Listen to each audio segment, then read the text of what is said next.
Hey, Ron here. Working on the setup a bit. I need to put up a different thing over there. I want to talk about Trump getting COVID and how people are reacting to it.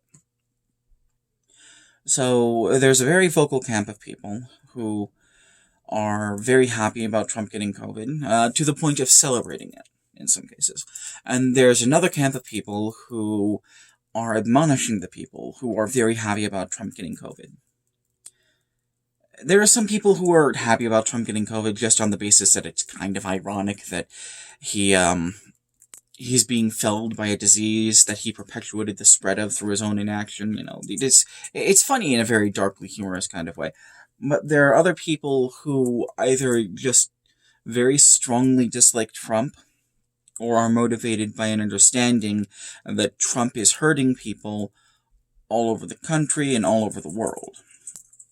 And the other group, the people admonishing the last group, are, at least ostensibly, as far as I can tell, motivated by the idea that Trump is still a human being and should still be afforded the basic decency that any human being would be afforded under similar circumstances.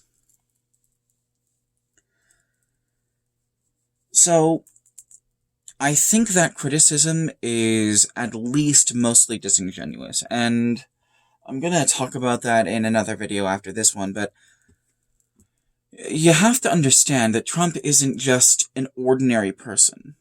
First off, it can't be ignored that Trump did very deliberately and very specifically perpetuate the spread of the disease throughout the country, and in a smaller way throughout the world, because, if it's still on the world stage because of his actions and the actions of other fascistic dictators. I also think that it's worth noting that a lot of people who seem to just very strongly dislike Trump, they aren't motivated just by not liking him. They don't dislike him for no reason. This isn't like fucking people who dislike me because my hair is too long. Trump has hurt people. Trump has very specifically, very deliberately hurt people. People you and I know. People like you and people like me. Not just through the coronavirus bullshit either, but through, the government shutdown that he perpetuated, through the banning of transgender people being allowed in the armed forces, through all the bullshit that's going on at the border.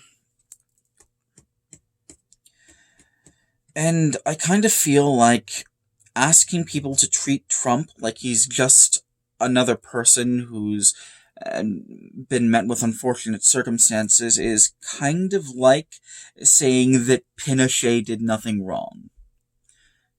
In that, one could hypothetically argue both points. You could say that everything that Augusto Pinochet, all the terrible torture and maiming of people that Augusto Pinochet was responsible for, was perfectly legal, because, he made it legal. But you are never, if that is the position that you're taking, then you are not coming at the conversation in good faith.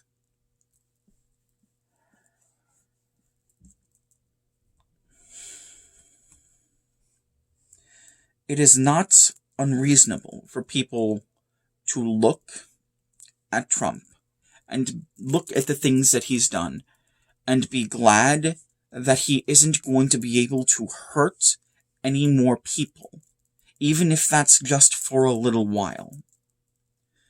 You don't get to tell people they can't be happy that he doesn't get to hurt people for a little while.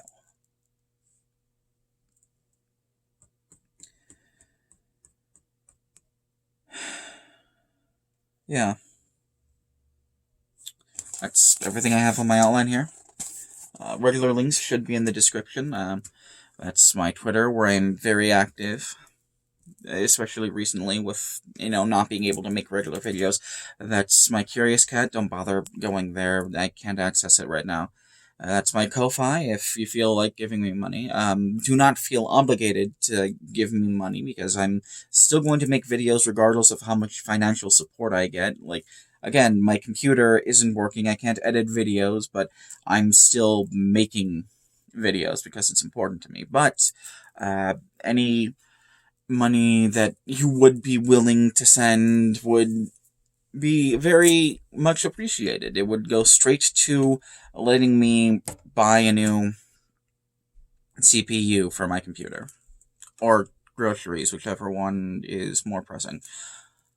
Next video is definitely going to be about, liberals and how, especially the liberal media, treats Trump.